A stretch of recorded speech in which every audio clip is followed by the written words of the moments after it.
This is the Average Guy Network, and you have found Home Gadget Geeks, show number 669 with guest Marv B. Recorded on January 29th. There it is, 2026.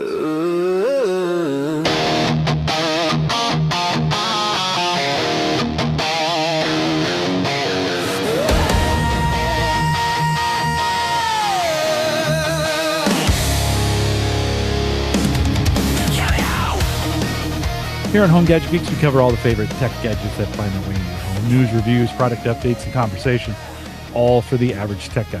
I'm your host, Jim Collison, broadcasting live from the AverageGuy.tv studios here in what is a warming up Bellevue, Nebraska. But Marv, our temperature and your temperature could be the same sometime tomorrow. Is that what you were telling me? You got cold weather this weekend. Yep. Yeah, so okay. We are scheduled Sunday night.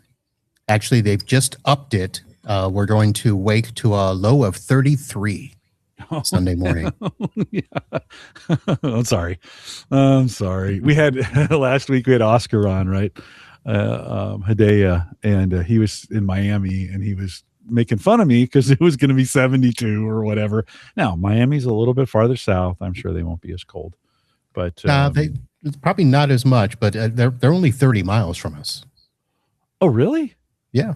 Oh, I thought. Fort Lauderdale sits in between West Palm and Miami. That's right. So. I always think you're farther north for some reason. Everybody always assumes I'm from Orlando because I'm there so much. I was thinking you were in Orlando, but so you're not far away. Well, that is cold. Holy cow! If you're getting 33, I think our Sunday temperature is 20. So, but that's not far from what it typically is. So, well, but here's the difference: 33 in Florida.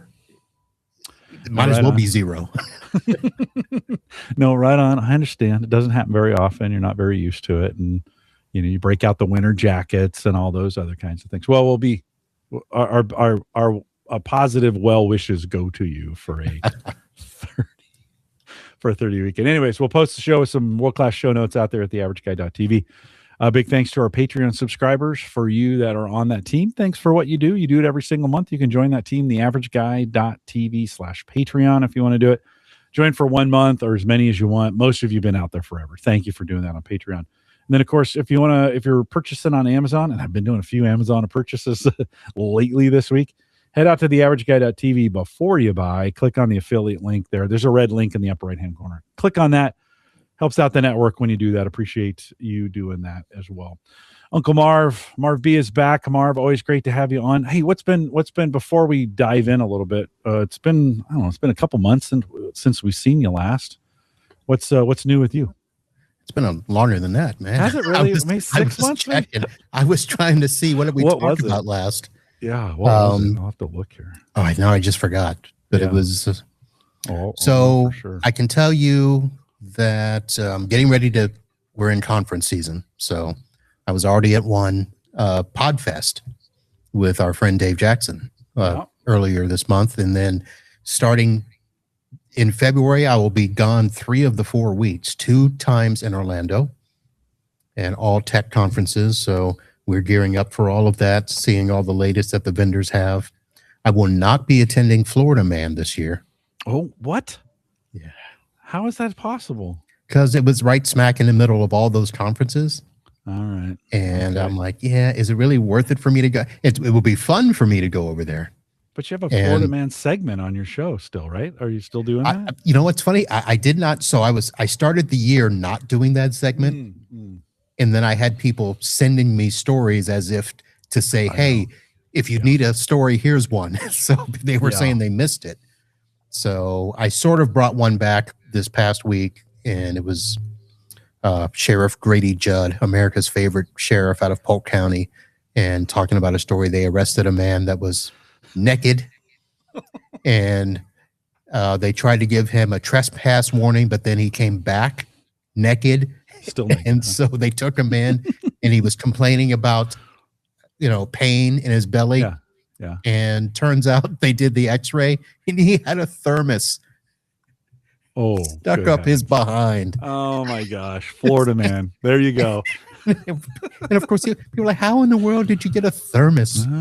It's surprisingly elastic. So you can, well, That's Florida for you, right? Yeah.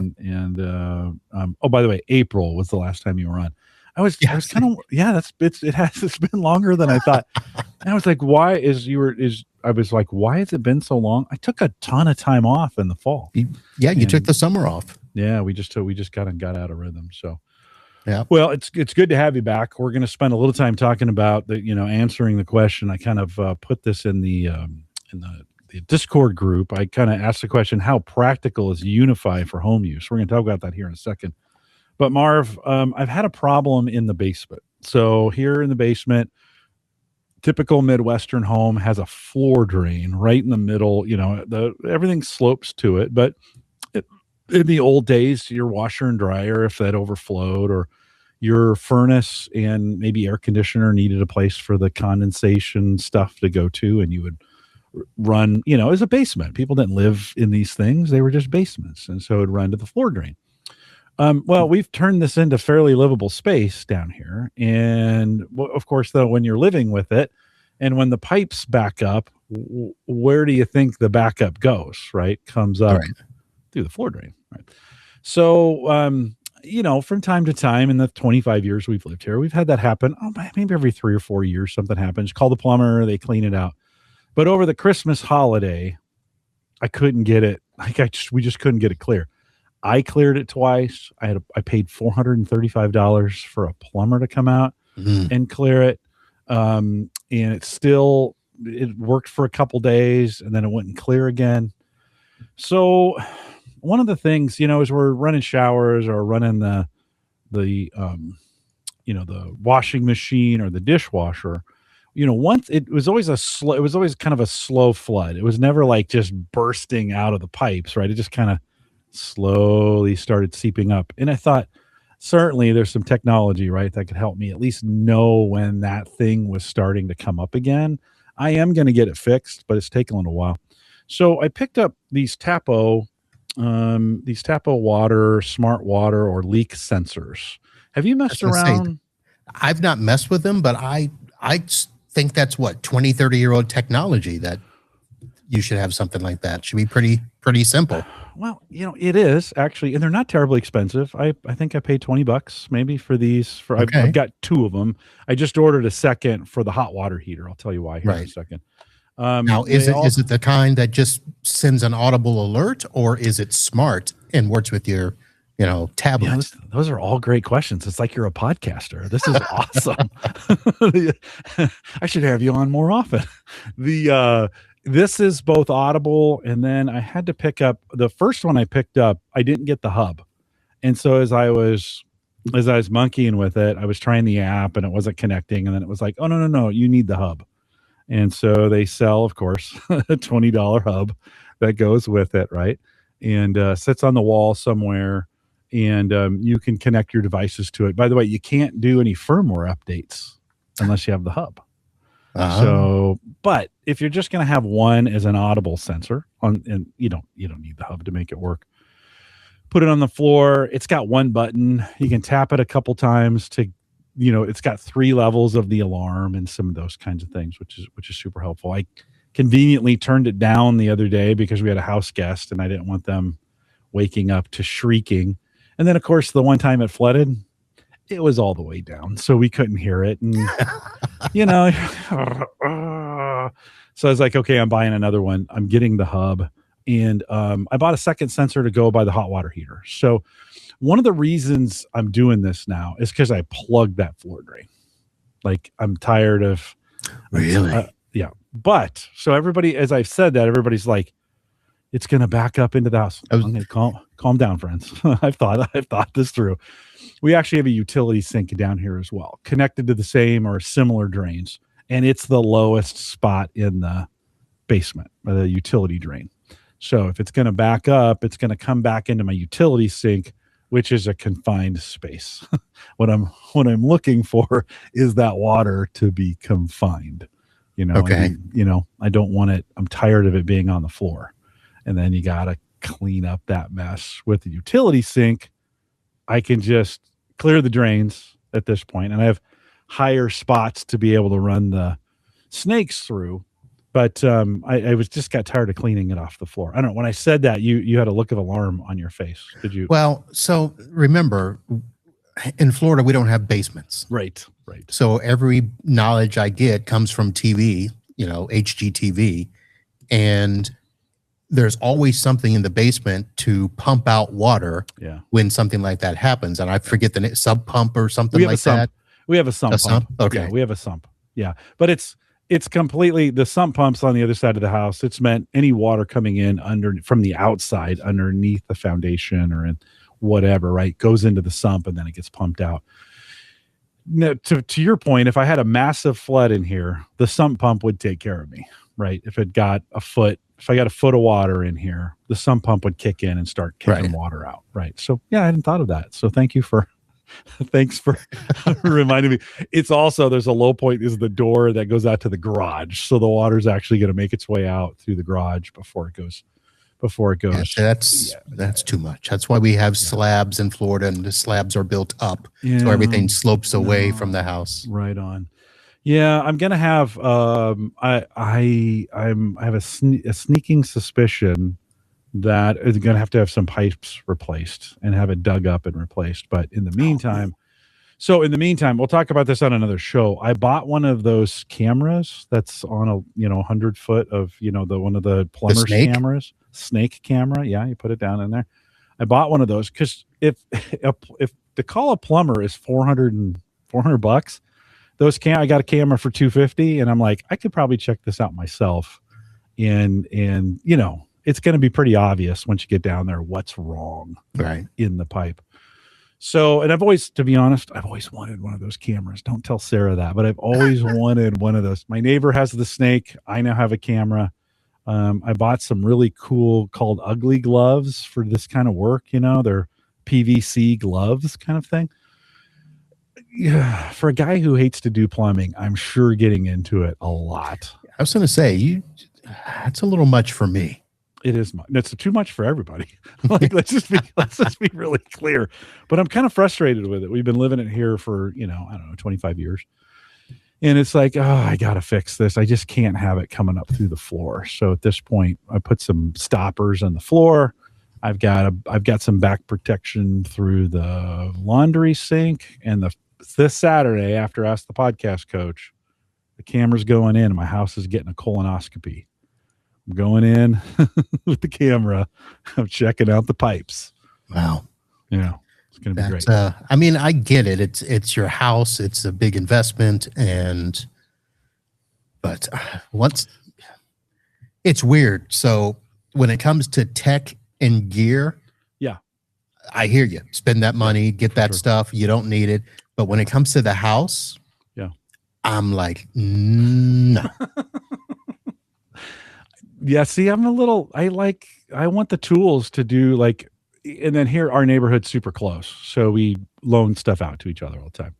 So I wanted to be the guy who had the camera in case one of the neighbors needed, hey, I'm having trouble getting this cleared. Can you, do you have the camera? We could snake it. I'm like, yes, I can.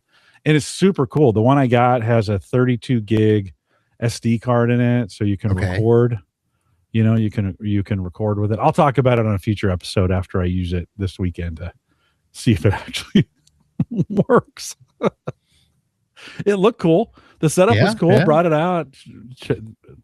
Put the camera on everybody. It's HD. Super cool. So how small is that? Because I have. I mean, it's got to be small. So, for instance, I was going to show this. I just bought this tiny little Ozbot mini thingy. Yeah. And it's a pretty small. It's smaller than a webcam. Mm-hmm. But to go on a Snake, it's got to be the head is micro. The head's about the size of a quarter.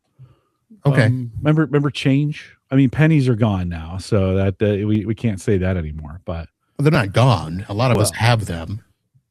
There's a shortage in Omaha. There's a shortage. Everybody's like, we can't get them anymore, and there's been a penny panic here. I've been using mine. I got mine in my car. Okay. I love it when I get people ask for, when I get the sale and they're like, oh, $2.27. I'm like, hang on, hold on. I got this. I got 2 pennies for you. I got 2 pennies.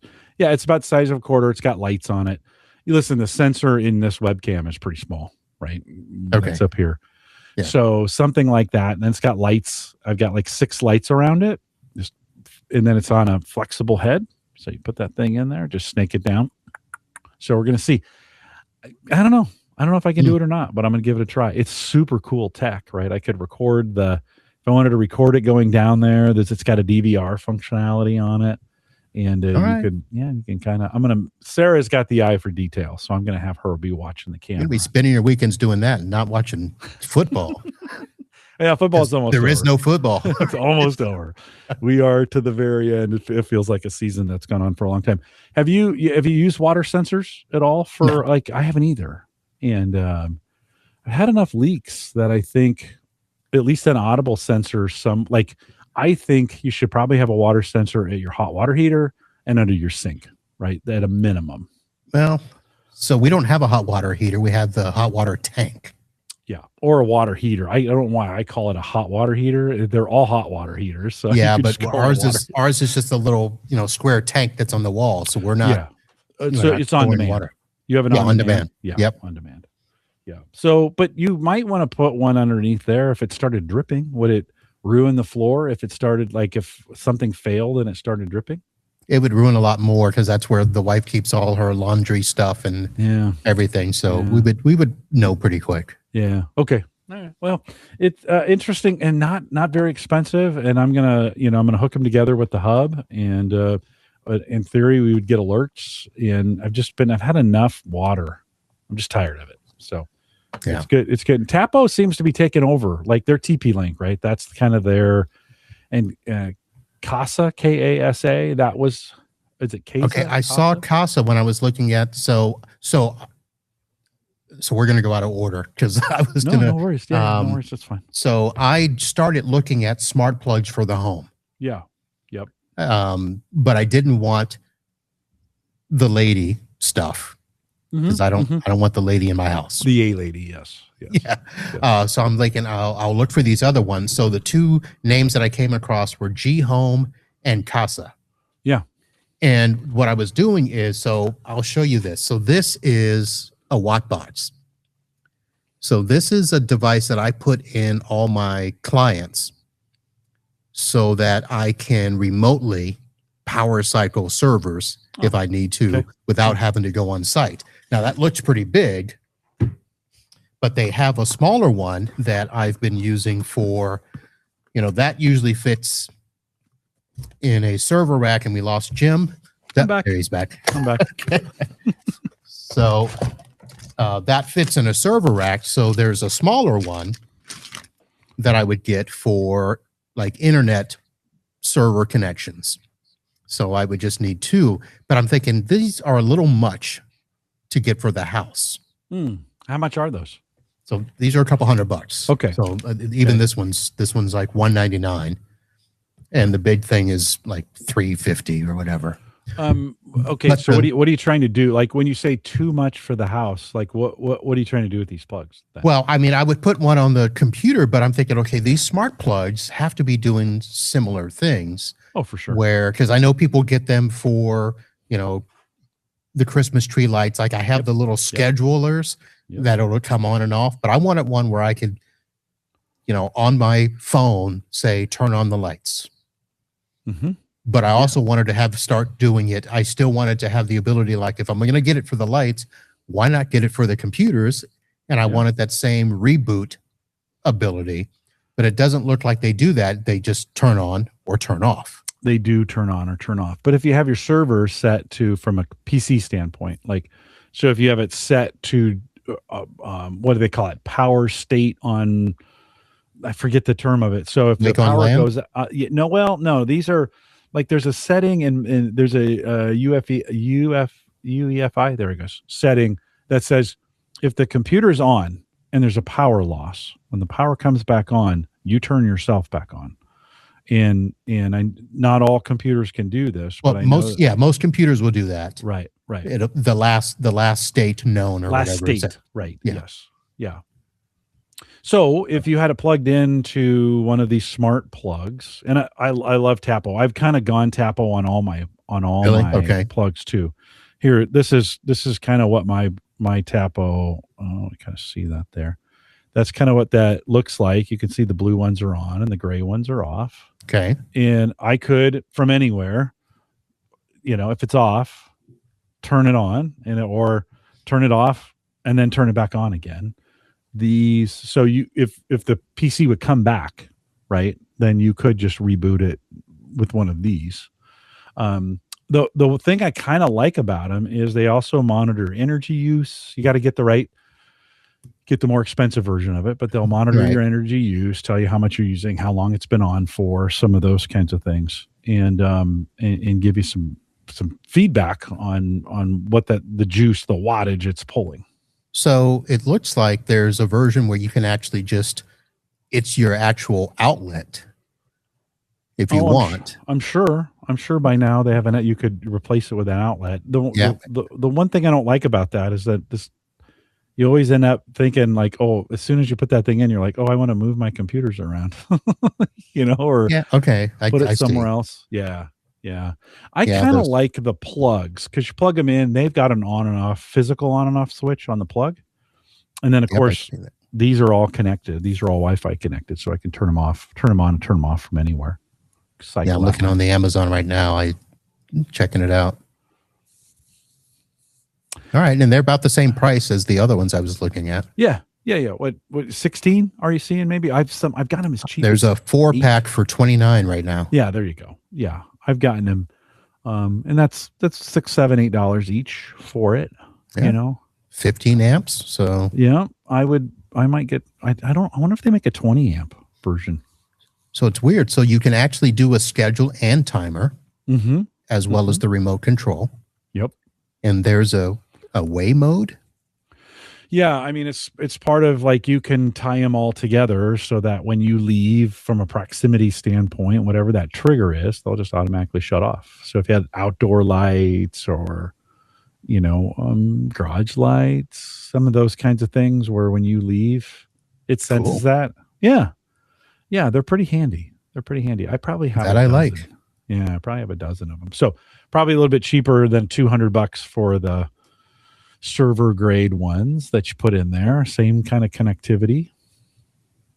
Give it a try. They all have apps. I've kind of been standardizing on the Tapo, Tapo brand a little bit. That's TP-Link. They're the parent company or whatever, however that works. And they've worked out pretty well for me. Yeah, they've got everything. Oh, they've got smart cameras too. Oh yeah. Yeah, they're starting to get into everything. Recognize it's a Chinese brand, but they all are at this point. But that's what I've liked. The one thing, Marv, is that it's been, I have, Philips lights. I've got some Wiz lights. I've got some, I've got some TP-Link switches that then Casa came along. So I've got some Casa switches. Now, when they went the Tapo line, TP-Link did, they kind of said, well, we'll bring in all the Casa stuff too. Sort of, right? Kind of thing.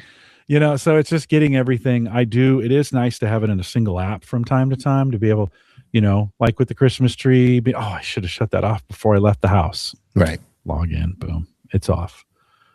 So some great functionality on that. You can set scenes like you can with anything else. So if you wanted to group 3 of them together and say, hey, I want to shut them off all at the same time, or you can, they have automations that you can set them to. So like when the sun comes up, turn them on, or when the sun goes down, turn them off kind of deal, or maybe it's the other way around. All right. Type deal. So I just added I just added them to my cart. I'll look at them tomorrow.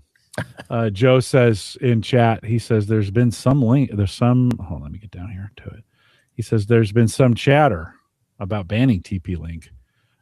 Yeah, listen, any IoT you're buying right now, and Brian says he has some Casa smart outdoor plugs. Love them for my Christmas lights. I think if you're going to be worried about those, they're all coming from China. So if you're going to be worried about any of that, then you be smart about how you put them on your network.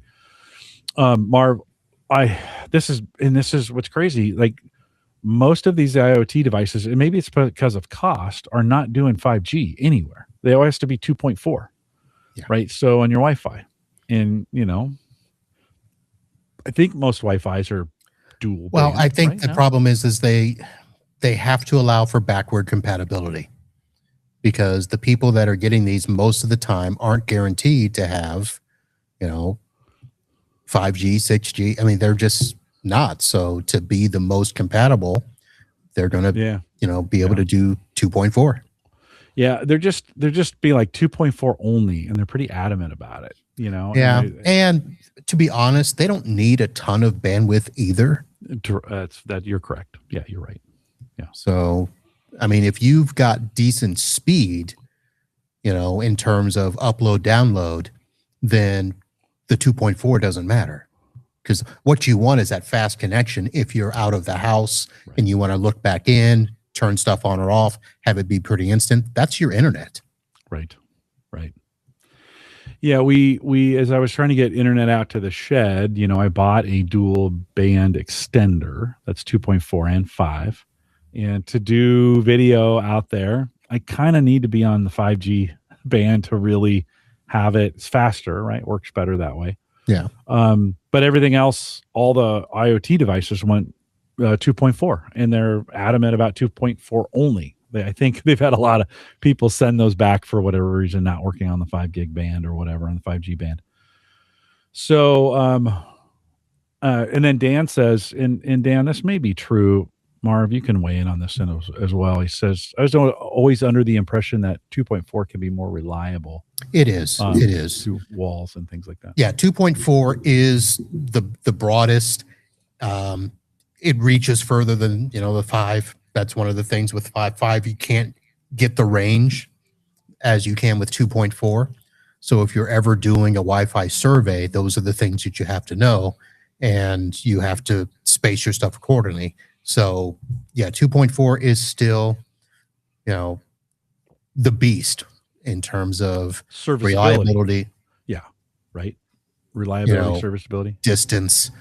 Because the distance too, that's always a thing. Everybody always, complains, I get, I'm only 100 feet away. Why isn't getting signal? Well, get off the 5 and you're on the 2.4. But 5 is faster, right?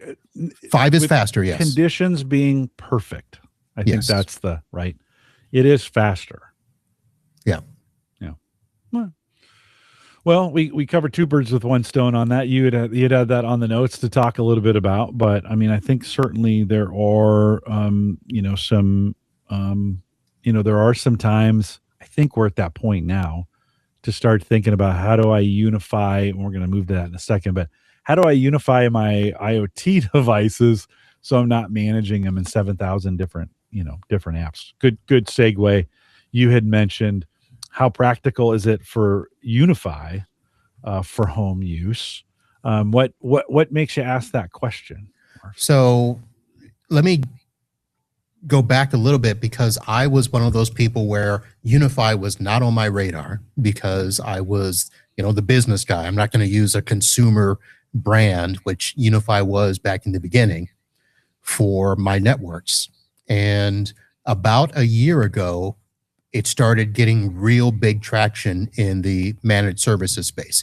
So independent service providers were all doing UniFi, because UniFi actually started to make big strides in the central management feature. Previous to a year or so ago, you would have to have gone with Hostify or host your own controller cloud, that sort of thing. And I didn't want to deal with the cloud keys. I thought that was stupid. I'm like, why can't these be like everything else? And why can't it just either be built in or have the web host company be able to do that? So I had just kind of poo-pooed UniFi for a long time. Probably not being nice about it, I guess is the right way to say, because it was, it was like, you're going to do business class or prosumer, and that's where UniFi was. But UniFi really has made some strides. And earlier this year, I had an old customer call me up, and who was going to open up a shop again. He does antique cars or high-class car kits and stuff. But he was just going to be himself. He wasn't going to hire staff again, but he was going to have a shop. He wanted 2 computers, and he wanted cameras. He wanted a doorbell system. And the gear that I normally use, well, one, I couldn't do the doorbell system. And to quote him just for the router, the managed switch, the access points, I was trying to figure out if I'm going to go Ruckus, which is what I normally use. That was overkill for him. Was I going to go Datto? Datto comes with monthly subscriptions. That I didn't want to do for him. And I said, let me take a look at UniFi, Ubiquiti stuff. And the Ubiquiti stuff actually floored me, because it is, I'll be honest, it's pretty good. It is, they're very solid with their gateways, and their gateways will do full, gigabit internet, actually faster if you get the enterprise class. So you got gigabit internet, you've got full managed switches. Everything is, I don't want to say plug and play, but when you connect Ubiquiti devices to the network, it'll automatically recognize them. You can connect them. The access points, the Wi-Fi functionality is built right in there. The cameras, I purchased 6K, or what are they? Their 6 series brand cameras. They're not the cheapest. They're not like Hikvision or whatever stuff. So they're up there, but the AI cameras were even more. But the cameras that I put in, they're just little bullet cameras. They're a couple $100. Those things are clear. And they have a feature called smart detection, which is basically AI. Mm-hmm. So it will detect people, pets, cars. It'll read license plates. It'll do all that. So I ended up outfitting his office with, the gateway router, a managed switch. I think it was 5 cameras. I did the doorbell camera. The doorbell camera picture actually is better than the other camera. So all of that stuff. So it was only about $4,000 for this guy. I was originally going to quote him like $9,000 to do everything. And it works fantastic. And he is happy as can be as Jim switches again. I don't know what's going on tonight. We had some audio trouble earlier, and then for whatever reason I keep dropping. So maybe it's just cold weather coming in. So $4,000. So I don't know if you want me to show you what I'm doing with this guy. Yeah, here, let me switch. I'll switch over and make you a little bit bigger so folks can see as well. Okay, let me get to the. Oh, you want to share screens? Yeah. Yeah, bring that in, and we'll pull this up here. Where is? I'll just do the screen 2. So, did it come up? There it is. There you go. Yeah, let's go. So this is, like I said, this is all, the platform is free. So it's not, I'm not paying any monthly subscriptions for this. So this is the dashboard. So we've got his internet connection up, all of his apps. I can see his topology, AT&T internet. There's his Wi-Fi. Here's all of his cameras and stuff. It automatically, like I said, recognizes all the Ubiquiti devices plug in. But what's really cool is I'm running his cameras. And if I go to the dashboard, there's his camera view. This big picture here, this is his doorbell. Wow. And that's this is at night, pretty clear. At the lower left here, that's the Amazon pickup. So if they leave a box, you can see it under the camera there. I like it. So that's talk about cameras being influenced by our social habits. Like, before the whole Amazon thing, all we were worried about is maybe who's coming up to the door. But now you got to have that package view, right? Yep. So actually, he's got 6 cameras.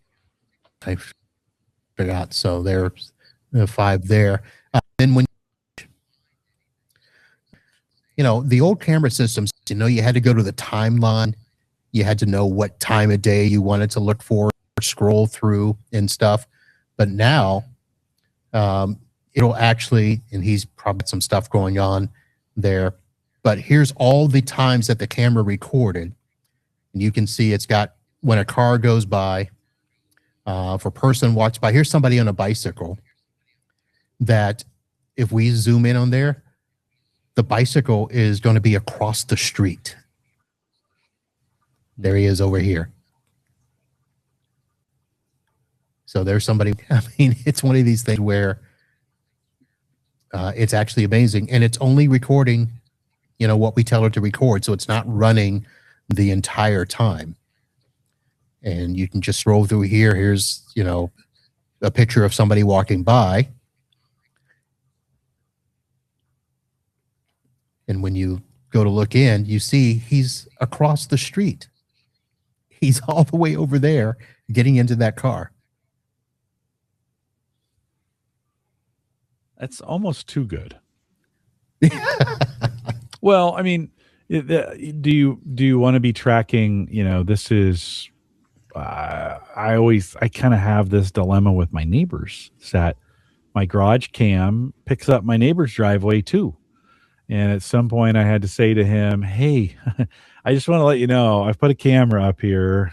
It's tracking your driveway. I've actually tried to eliminate his driveway space as an alarm space, right? To alert me on that.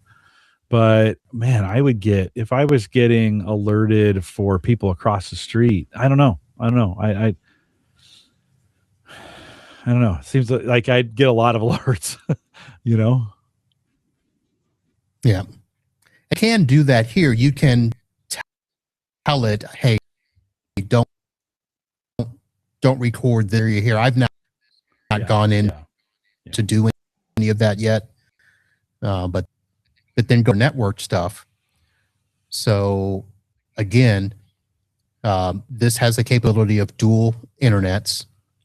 And then let's see, it's given the throughput there. I want to go to settings, I think. And then built-in Wi-Fi. So there's all the stuff. I can create and manage the Wi-Fi through there. I can do regular stuff, VLAN networks and all of that. I can dig deeper into each port on the gateway. So if I want to assign WAN or not, I can do VPNs. And one of the things that actually sold me on this, if you have 2 Ubiquiti locations, rather than having to go in and configure IP addresses and all of that stuff in your, what they call the site view or the site manager. So these are the only ones I have so far. If I want to do a VPN, all I have to do is pick one, pick the other, hit VPN, and it'll configure it automatically. Oh, nice. I mean, can't be any simpler than that. Yeah. And I mean, it's so that's the background. And then I happen to be looking through Reddit and somebody was talking about, I want to get some Wi-Fi for my house. I just want to know if Ubiquiti is practical for the home use. And I'm thinking, okay, how can it not be? Where literally all of this is self-contained. Not only can you do your internet, your gateway, access point, you can do switches, you can do access points, you can do cameras. They actually will do door access control. So if you live at a house and you're fortunate to have a gate, in the front of your house, you can put a Ubiquiti gate controller to open and close the gate. They are coming out with an alarm system at some point. Are they? They're not monitoring yet, are they? I don't think they're monitoring. Okay. Yeah, they're kind of everything except monitoring at this point. I mean, they've got most of the endpoint devices. Marv, this is an area where I'll be honest. Okay, first, it's expensive, right? Their equipment, not cheap. This is not cheap, $7 sensors that you're getting, from them. Their equipment's pretty cheap. And then I also have this phrase, options equal confusion. And you and I like digging into those pages. Is the average consumer going to be able So, to do that? well, the regular consumer, no. Okay.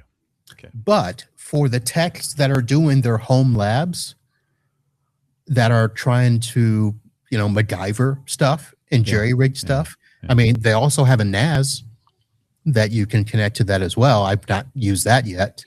But if you want to be able to have a network that is cohesive, and works together, UniFi might be an option. And listen, some home lab guys are spending tons of money to put in home servers and all of that stuff. If you're going to spend the money to go out and, run your own cameras, why not consider something like this? So that was my only thing. Yeah. Is it for, Aunt Betty down the street? Not unless you're going to manage it for her. Yeah. But if you want to be the guy in the neighborhood that helps everyone, you might decide, hey, let me put all this. What you need is a giant snowblower and UniFi, Ubiquiti systems to get it all set up, right? Do you think, though, I mean, this is from a tech guy perspective, like we're all hobbled together now as it is. Like we've been buying things as they come out. We're early adopters on stuff. We've got, I'm still using Philips Hue. Like I would never buy Hue lights today, but Hue lights were everything, 4 years ago. And maybe 6. And so I've got all this technical debt associated with this. I run a Bit Defender box that I've probably had way too long. They still support the firmware for it, and I can still buy a subscription to kind of, it gives me the protection, the home protection that I need from a Wi-Fi router, right? But for me, thinking about, okay, if I was going to go all in one, as good as you're showing it, right? Man, I'm throwing a lot of things away, right? All of a sudden I'm upgrading a lot of stuff and throwing, I don't have to, but if I'm buying it to get all the management stuff, right? I mean, cameras, I got to get rid of all my Ring cameras. You might want to pose a question to the chat because I'm looking here. There's several people running Ubiquiti stuff. Oh yeah. No, right on. No, listen, this audience for sure. I'm just trying to think, okay, for me, I don't have any of this equipment in my space right now.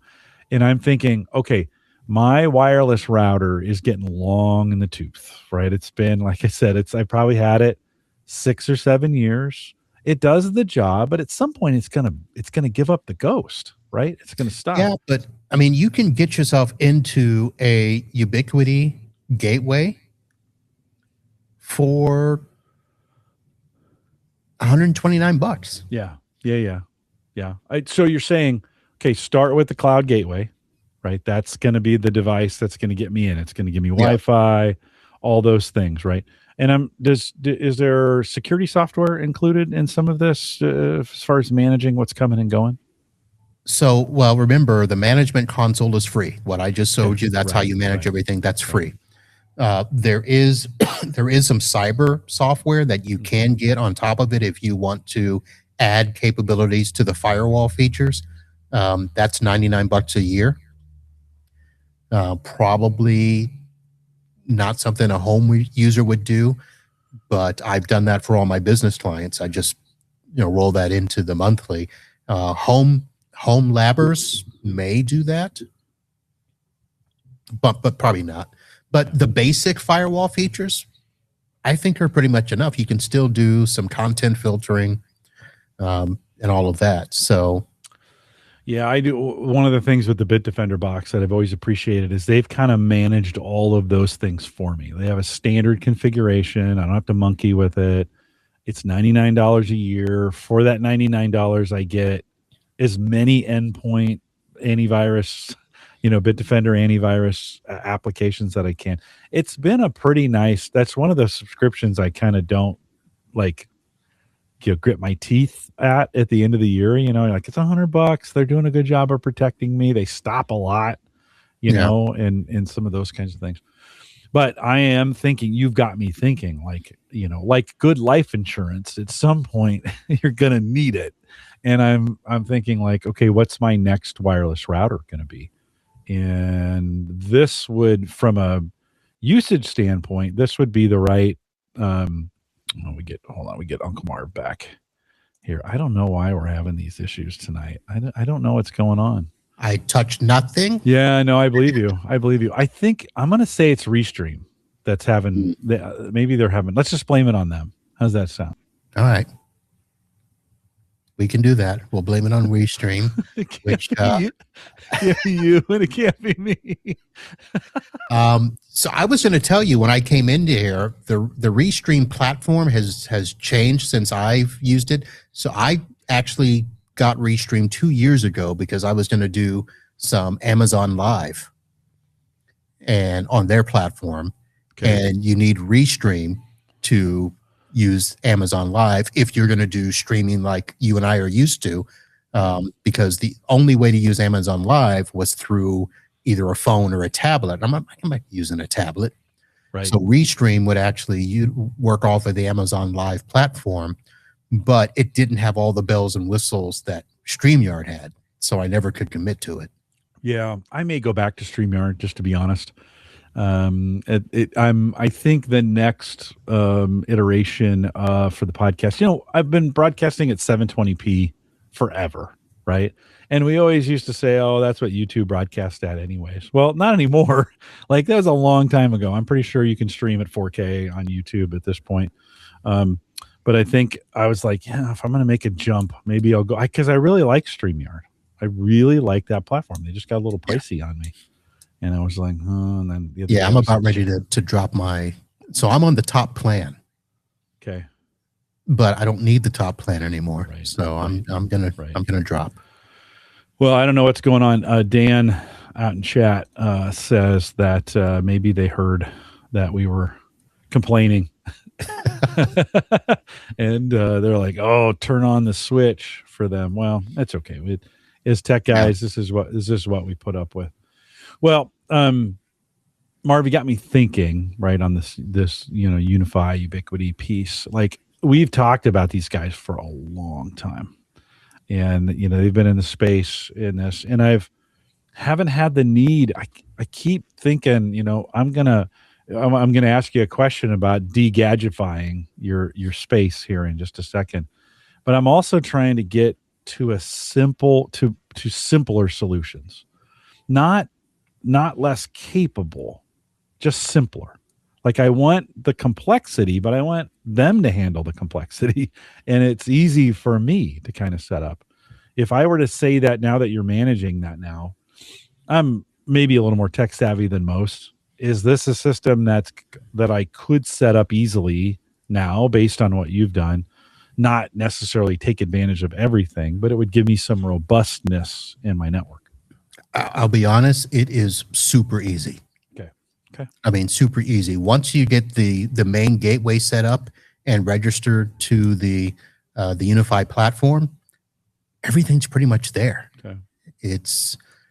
And like I said, once you start adding devices, they're just going to pop up in the box. And I mean, you do have to actually activate them to work with the Ubiquiti platform. But other than that, once they start populating and stuff, it's super easy. Even the updating, it'll, when you go into the platform, it'll tell you, hey, these things need to be updated. You can either schedule it or do you want to do it manually? Mm-hmm. I'm trying to think of, I mean, part of it is me looking at this going, man, why didn't I look at this sooner? Yeah. Because I've got some law offices that are not very big and probably didn't need the infrastructure that I put in.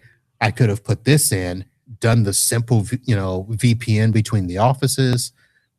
There's some other monitoring that I like with this where I can actually see what countries some of the traffic is going to.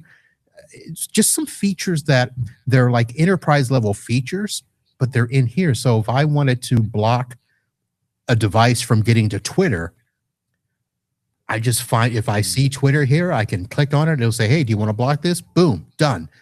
I mean, super configuration stuff. It is easy. You buy those Tapo plugs that we were looking at, and you're running this. Say you're running this locally. pretty easy to block those from calling back home? Do you think of Yeah, 'cause you devices can- outside the network? Yeah, because if you are on the Wi-Fi, it'll recognize all the devices and it'll track, where those devices are phoning home to, and then you just basically block the country or block the IP address. Yeah. Well, I would like a plug like that. You would think shouldn't be calling home, but it does. They do get occasional updates that you need to install, but you could open it up, install the update, shut it back down, right? If you wanted to. Something like that. So I'm afraid to share again, but I mean, there's a flow summary. There's a top destinations. Yeah. Top clients, top apps, and it'll put flags by the country so that you know. Oh, nice. Yeah. I'm looking at this and it's only mostly US. I've got a couple of Canadas and stuff, so I don't have a bunch of ones going out the country. I did have one client where when I set up the Watt box, I kept trying to figure out why is this going to Germany? And the Watt boxes are connecting to a server in Germany. Do you know why? Is that home? Is that home for them? And here's a Microsoft connection in Ireland that I'm looking at for some reason. Yeah. Well, this is the thing. Oh, listen, when the kids were young, I set up all kinds of, hold on. I want to get Joe's comment. Joe said real quick, UniFi Express 7 or Dream Router 7 would be good options for the home. Yes. Okay. And I want to run a scenario by you, but when the kids were younger, I did all this monitoring to try and keep them safe. This was, 20 years ago. So we were still, there was a program called Enough that I put on there to kind of block things and set timers for stuff and kind of keep my kids safe. But the management of all those IPs and where they're going and what they're doing, and sometimes it's cryptic and you don't know. I found myself getting more paranoid about, I was more worried that I was monitoring it than when I wasn't. It was almost kind of like ignorance is bliss, I see what you're saying. Yeah. And then you start digging into this stuff and it can be endless. Like, okay, I'm going to do a reverse IP lookup. And so you do that and it's not real clear where that's coming from. And then you start getting like, oh, I don't know, maybe I ought to just cut off the internet, So that was a struggle in those days. This does give you more information that you would be used to at home. Yeah. But again, you don't have to look at it. Once you set everything up, it just works. Yeah. No, right on. I just know me. I just know I'm going to get, there's some night, some evening, I'll be like, oh, this is interesting. And then it's 3 a.m. The next thing you're like, oh, where did that time go? Right. Yeah.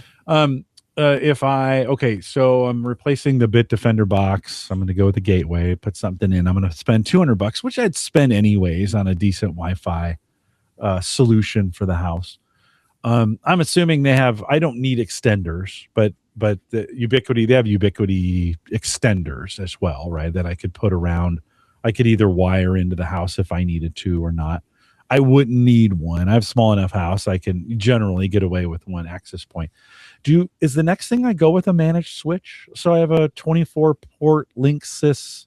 It's not managed. It's just a dumb switch, but I run everything into that. Is that the next logical step for me? Yeah, that would be the next step because the gateway is only going to give you the connection and the stuff. The managed switch is what is going to give you all of that traffic information, tell you what all the devices you are. So they do work hand in hand.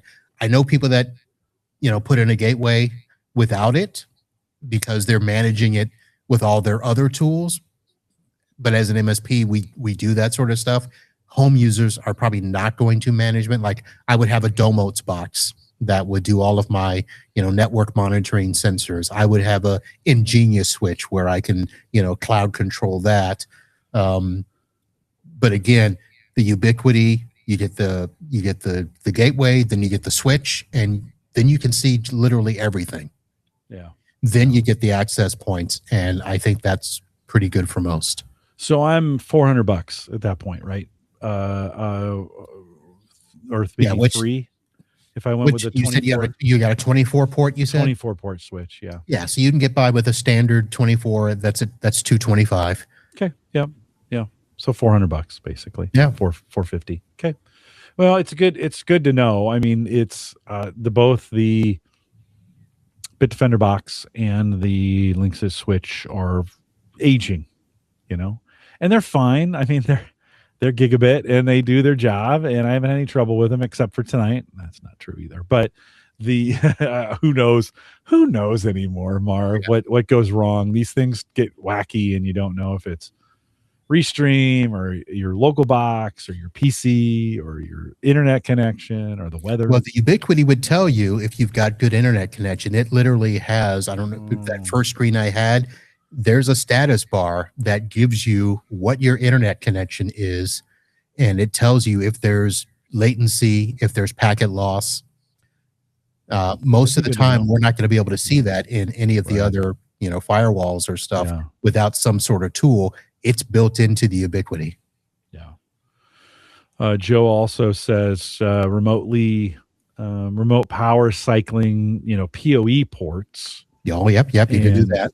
Managed switches are handy, right, to be able to jump in that. And then he also says VLANs are ridiculously easy as well. Yeah, I haven't. Back in the Uyghur days, Uyghur set up a bunch of VLANs, and he was all into that.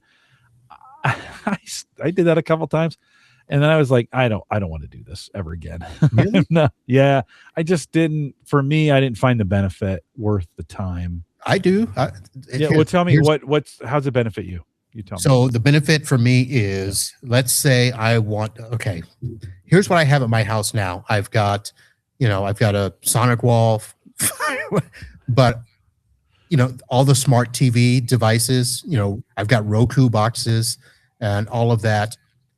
I want those to be on the Wi-Fi, but I don't want them to be on the same Wi-Fi that a guest would use when they come into the house. So VLANs specifically for a guest Wi-Fi is the first thing. The second thing is, if you want to get nerdy about it, you put all of those managed devices on their own VLAN with just the amount of connection that they need, and save your bandwidth for your tablets and your laptops and stuff like that. That's getting nerdy about it. But if you want to segment that stuff, those are really the first things that I would say is segment a guest network for Wi-Fi, so that way because you don't want to give people the Wi-Fi password that connects to all your stuff.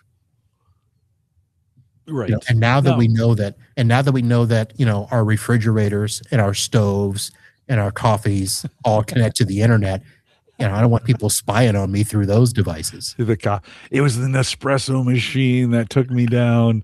Those people at Nespresso, which is owned by Nestle now, by the way. But I do have a guest network on my Bitdefender box. I'm assuming that's a VLAN. I just didn't set it up right. They did that for me, right? From that. Yeah, usually when you've got a device like that and you set up another SSID, it should automatically provision a separate network. Okay. Yeah. Do you also? I went through this week because we had last weekend I had a mini power failure on the backup. So on the battery that I have. It reset for some reason. I'm still trying to track it down. I think I overloaded it, but it's just shut the switch off. I have it so it doesn't do that. That's one of the things I don't ever want it to shut off that, because it's a backup, right? It shut the computers off. But as soon as all my boxes came back up, it started randomly assigning new IPs to, so like the Mac runs channels, and I access channels from various devices based on IP address. Now the Mac is a different IP address, and I don't set DHCP, or I don't set static addresses for everything. Do you do that on your network? Do you, like, for the things that are regular, do you have a spreadsheet that's got all your devices and what their IP should be? I mean, I've done that before. For whatever reason, it never sticks. I do. Do you? Yeah. But I also have a Domot's box at the house, so I can always see what they were, and if something changes, it would alert me. But yeah, I do assignments. The Bitdefender box is not good at this. This is where it's kind of chintzy, and you feel like it should be working, and in the past it hasn't. And then I always, as soon as I set up that spreadsheet, I start moving things around, and then it's like it's out of date, and I'm like, oh, now I got to go back in and and that's back. I mean, I didn't realize how easy that was on the Ubiquiti as well. Setting up those devices, you can actually let it connect, and then just there's a little button that says make this static. Boom. And it's pretty interesting. I'm assuming you could tell that device, don't take that IP address, change it to this one, and then cycle it so it does that as well. Yeah, you can. Yeah. Well, okay. You've given me some, this has been in the back of my mind of like, hey, what's the next for me? What's the next? Is that okay? So I'm coming to you, and I'm your customer now, and I'm running a Bitdefender box, which has worked well for me, but it's dead, and I'm gonna have to replace my Wi-Fi solution. Or are you sending me down this route? Or you're like, Jim, you should really look at these devices? Is that what you'd say to me?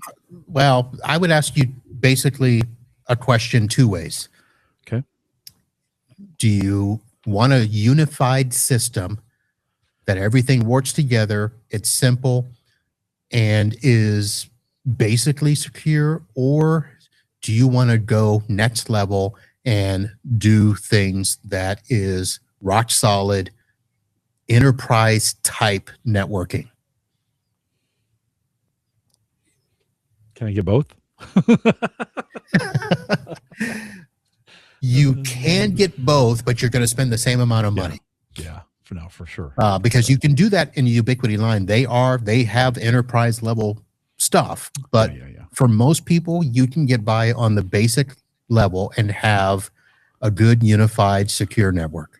Yeah, it's probably the right way to go. Just to be honest, where we land. I mean, what are your thoughts on these Asus routers that these although we haven't talked routers in a long time, so I'm sitting here thinking, like, what do people buy these days for what Wi-Fi most routers? People, here's the problem. Home users aren't buying much because the internet providers are giving them routers and saying this is all you need, and then they're selling them a security package. And they're feeding internet to the neighborhood too through it, right? That's like, you're right. So and they hate when you put in a firewall in between their stuff. They hate it. So they're doing all that. So from a residential perspective, it's one of my frustrations, which is why I don't like doing residential, because I don't like fighting with Comcast, Xfinity, for sure, Verizon. It just with commercial, you don't fight with those guys? No, not so much. No. Okay. Now there are some so Comcast is one of those ones that they're trying to make everything ubiquitous. So they're trying to do both business and residential the same. They're putting in the same router in both, which frustrates me. And I'm like, this is a business. These guys have to be up. And we are going to put in a firewall because we need to manage things like incoming connections and, our VLANs, and we need to be able to manage that. So one of the things that has been tough with Comcast is telling them, put your modem in bridge mode and just let us manage the IP. And half the techs, first of all, don't know what bridge mode is. They don't know what pass-through means, where it's like, you give us the traffic, pass through the control to us, and let us do it. And the problem is, again, like I said, Comcast and these companies don't want to do that. And the bigger you are in business, the less they argue with you. But if you're a small business, 10 or less users and stuff, they're going to try to say, look, just, we prefer you not do that. But I tell them, look, I run security, I run cyber, and we're putting in this firewall, so you need to accommodate that.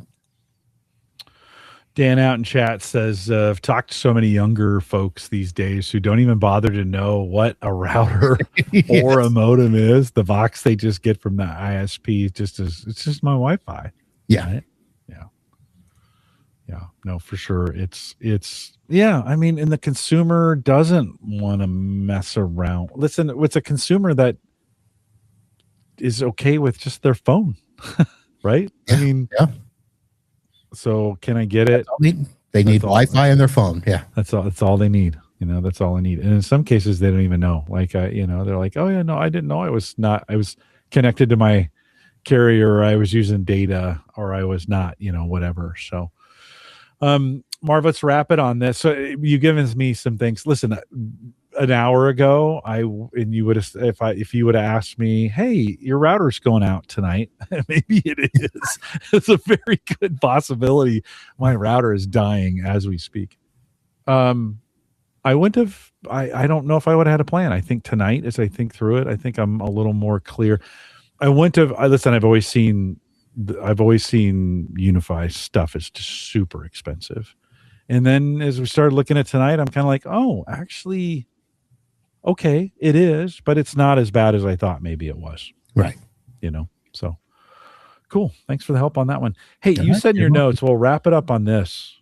You're also in a gadget detox. Like, how can you come on my show and say to me, you're in a gadget? What does that even mean? I don't understand it. Talk to us. So what? So starting with Black Friday, I have been on this binge of buying stuff. Now, a lot of it is podcast gear. Sure. Because I was trying to finally utilize the Rodecaster video device that I bought earlier last year, because I wanted something that would capture video on the road when I was doing podcast a lot better. I wanted to auto switch cameras, and I bought the Rodecaster video thinking, oh, that'll be it. Wrong. Because to use it, you've got to have the right cameras, which are going to be the high HDMI type cameras. Most of those are those digital cameras that are like $1,000, and I'm like, I can't spend $1,000 a camera now that I bought this. Right. The Rodecaster S was $12.99 by itself. And luckily, I got a sponsor. I got a gear sponsor last year that paid for it. Okay. So I haven't been able to hurry up the gear. So I finally got an Osbot camera that was HDMI that would work with it, but this was $450. Yeah. So yeah, but those conference room cameras that look like those, right? They're $4,000. They're $6,000. Yeah, the PTZs. Yeah. So I'm trying to outfit the Rodecaster S. I'm trying to get some other gear. I had to get an HDMI monitor for that. I told you I was looking for smart plugs for the house. I was looking for all of these things. And finally, I just said to myself, dude, you got to stop. I bought more pod mics because I'm doing a local podcast for my area here. So I had to get a separate area when we have guests come in there, because I can't do guests here. So I've got two podcast space now. And I'm like, you know what? I gotta slow down. So I figured I'm only gonna spend what I need to spend for work, and everything else, once I get these smart plugs, I'm gonna go on a digital detox for gear. Now, okay, it's great to say that. I know it feels good. How are you gonna actually do that? Like, I keep saying that with whiskey. Like, since the pandemic, I've been on a tear, and I'm looking at my whiskey collection right there. I'm like, it looks beautiful, right? And I'm like, so in January, I was like, I bought some, and I'm like, okay, this is it. I'm not buying any more. And then I bought some more, right? And you're like, okay, that's it. I'm buying only, and then and I think tech prices are a little bit this way too. Not for everything, but whiskey prices are dropping, right? With all the tariff stuff and especially with the Canadian tariff, and the Canadians are now buying American whiskey. So whiskey's getting cheap. So you see it, you're like, I can't afford not to buy this. Yeah. How are you gonna battle that when you see, I think tech stuff may be in a similar situation where some stuff may go on sale. How do you stop yourself? It'll be interesting. I think the only thing that would be a factor is my sponsors. Okay. Because I've got, so let me, here's the other thing. So I had a meeting with my Net Ally person yesterday because they reached out and they want me to review an upcoming device. And I said, oh, yes, I do, because I haven't gotten a new device. Right. Yeah. So we started talking. I don't know if you remember those devices. I mean, they started $1,000, and you know, the one I got, the Cyberscope, is basically 12 grand. Right. For my networking. Those were stuff. nice. Yeah. So now so that's what actually got me to the point where now I'm getting all this new Netgear stuff. I mean, Net Ally stuff. I need to be good for a while. So, all right. Well, let me know how it goes. We won't go 10 months to have you back on to see how that is going. It's hard. It is. You listen, I'm also trying to buy less tech, but what's in my hands today, you know, I've got some sensors, and then I was only going to go with one, and then I started setting it up, and it's like, oh, you need the hub.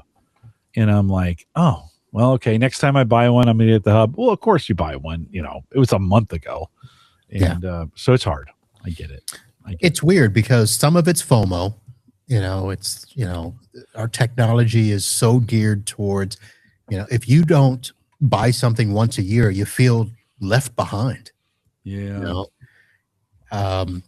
I mean, my wife, we were talking about the iPhones, you know, my iPhone's 2 years old, and she's like, and I'm already getting the notifications. Hey, you're due for an upgrade. I'm like, this is working just fine. I understand. Yeah. I bought those AirPod Pro 3s.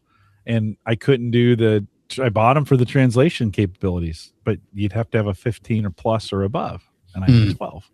It's like, well, I guess I'm getting a new phone. It's been great. It's been dynamite. Like, I'm glad I got a new phone, but. So here's the way to gauge that. Okay. So you're an Amazon guy, right? Yep, for sure. So do you have stuff saved for later? Yes, and oh no, don't tell me to delete it. No, I want to say, how many do you have in your saved for later? 3, 6, 9, 12, 15, 20 maybe. That's it? Because I'm watching the price. Yeah. That's it? Oh, you have more? I have 130. Oh, yikes. Okay. It's a lot. Yeah. Yeah. You might have a sickness. Yeah. I mean, I've got cameras in here. I've got LED lights. I've got, you know.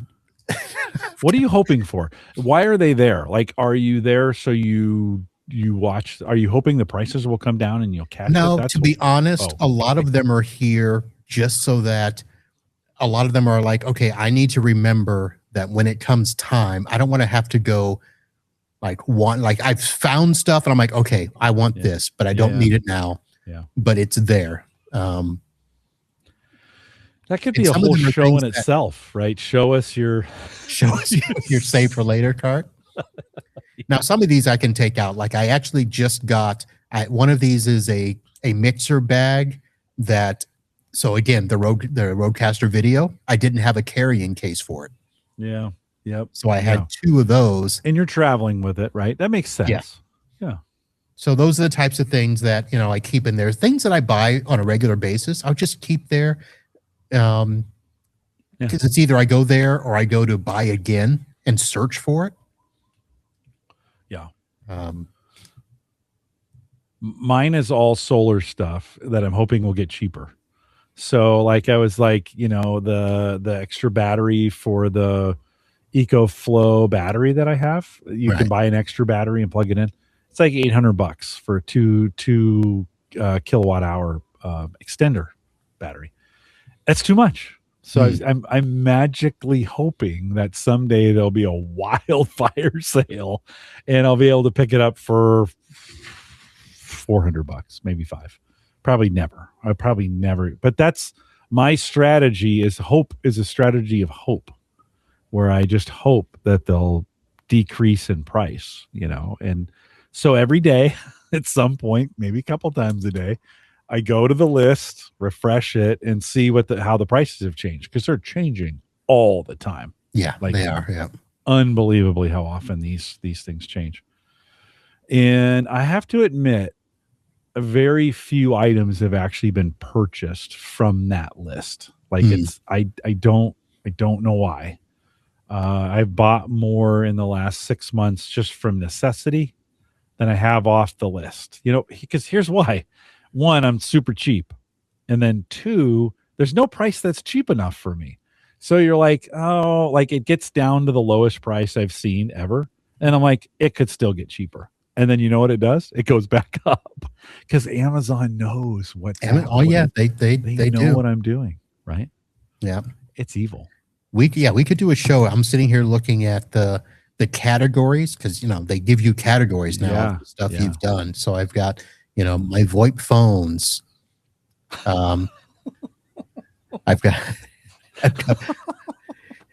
here's my swimming pool chlorine, because I buy the same ones over again. Right. Yeah. Continuous I have blades outdoor lighting. for my chipper. I have a little chipper. I have blades for my chipper in there because the other ones might wear out. It took me a while to find them the first time. Yeah.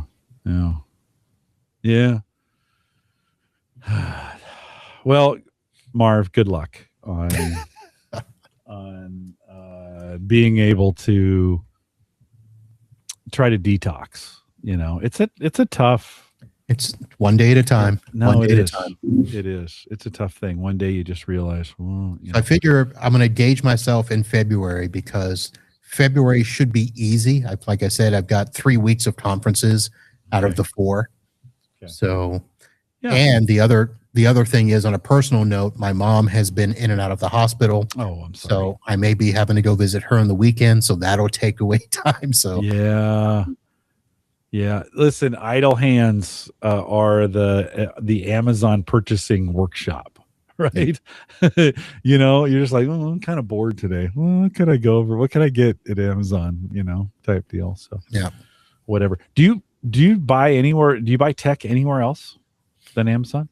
I mean, for personal stuff. I know for your business, you probably do other things, but sometimes, I guess B&H Photo has become a place where it's weird sometimes.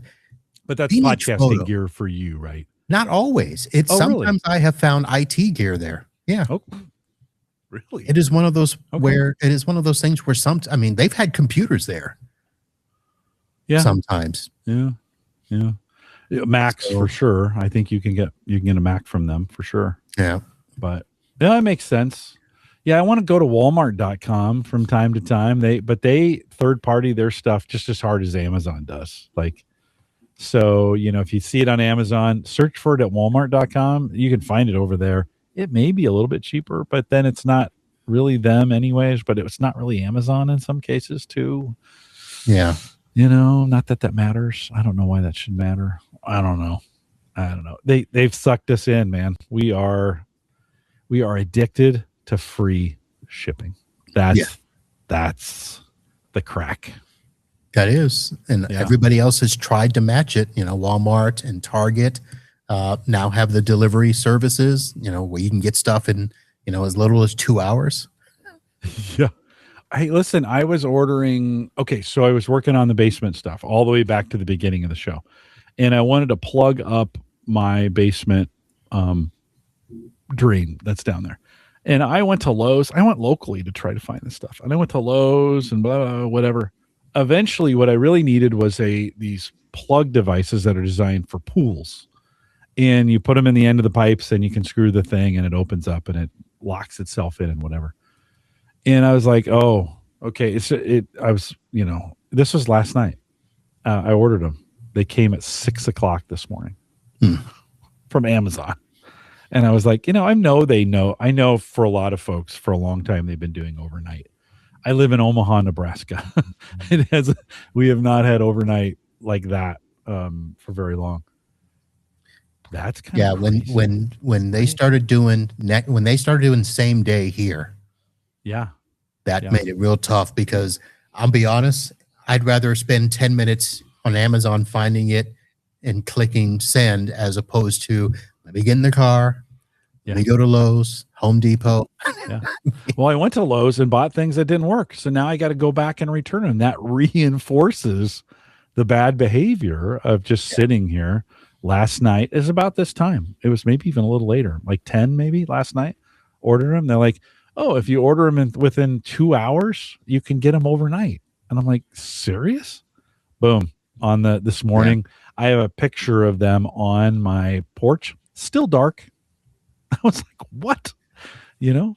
I would love to hear the logistics on how they're doing that, because they can't have, I know they're building warehouses like crazy, but I believe that they are working with a lot of local stores and not telling us. You think so?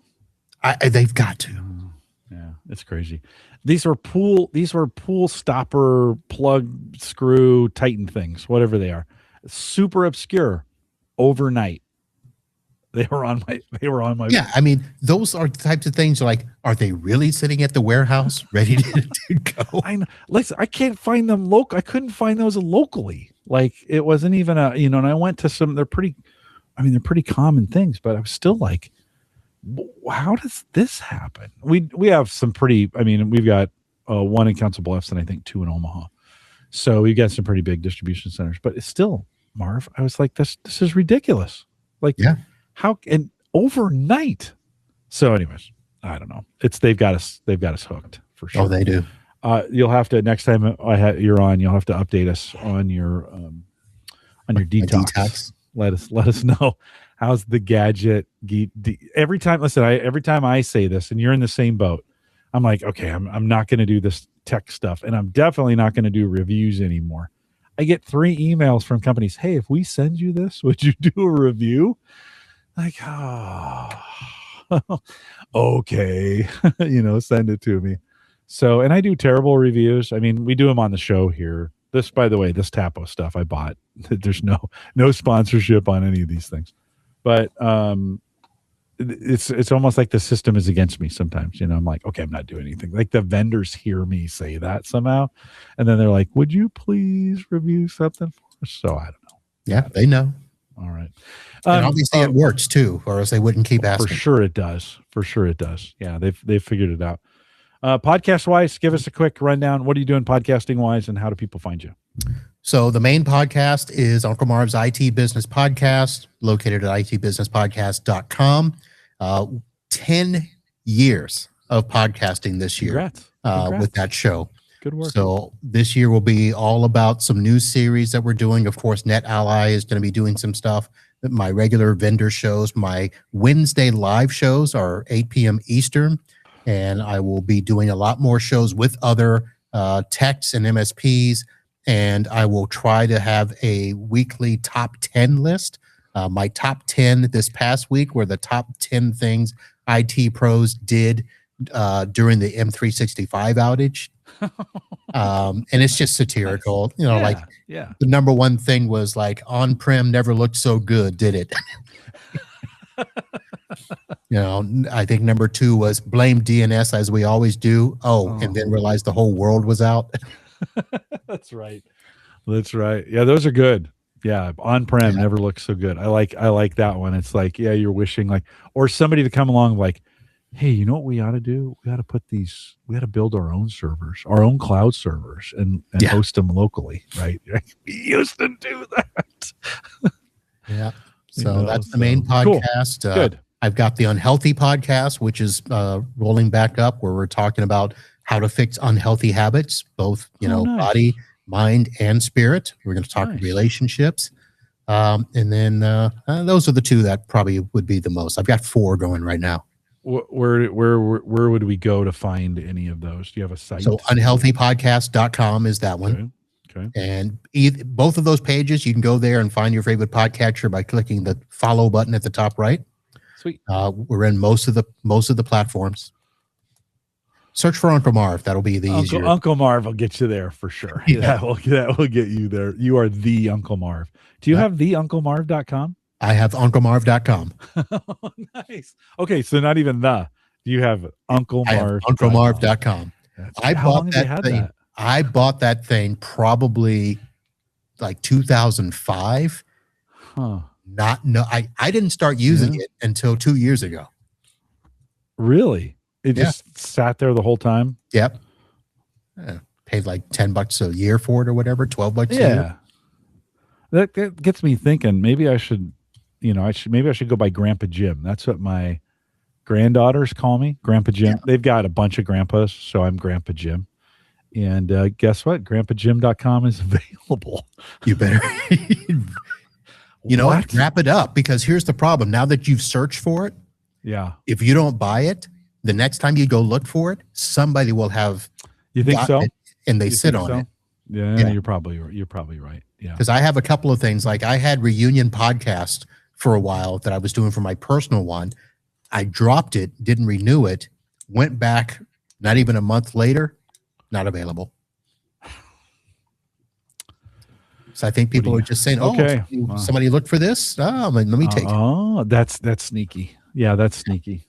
That is sneaky. Well, Marv, thanks for coming on. Always good to be with you. Sorry it went 10 months. It's been a crazy. I'm not going to push you. You had Aaron on, 3 times, 4 times? Oh, ouch. Ouch.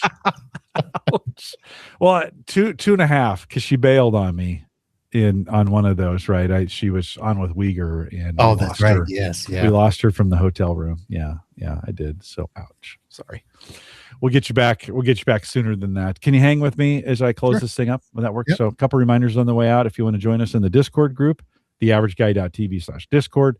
Don't forget theaverageguy.tv, both web and media hosting powered by Maple Grove Partners. Get secure, reliable, high-speed hosting from people that you know and you trust. And that's Christian. He was just on a couple weeks ago. If you haven't caught it, you can go back and listen to it. Visit maplegrovepartners.com. They're doing some pretty bang up work for you. He'll kind of just do about anything, and plans start at $10 a month. So check it out today. We are live every Thursday, 8 p.m. Central, 9 Eastern, out here at theaverageguy.tv/live. I got a bunch scheduled here coming up. TJ Huddleston's coming in next week. We'll get an update from him on things that are going on. And then longtime host from Australia, like very first show, Andrew Morris, is going to join me on the 12th. And then, sorry, Marv, Aaron Lawrence will be back. We'll be back on the 19th. I had to get her back in here, and she'll be back in. And so you got some shows coming up. Join us on these Thursdays.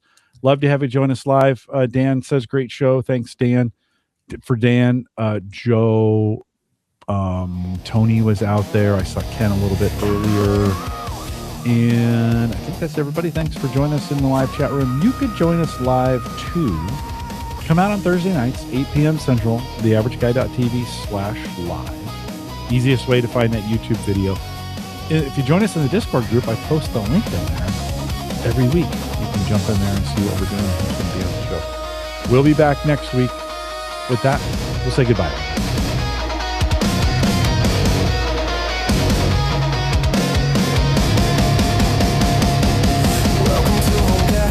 Geeks, where the screens glow bright and the Wi-Fi peaks. If you're looking for the tech talk you can actually keep, then settle on in with Home Gadget Geeks.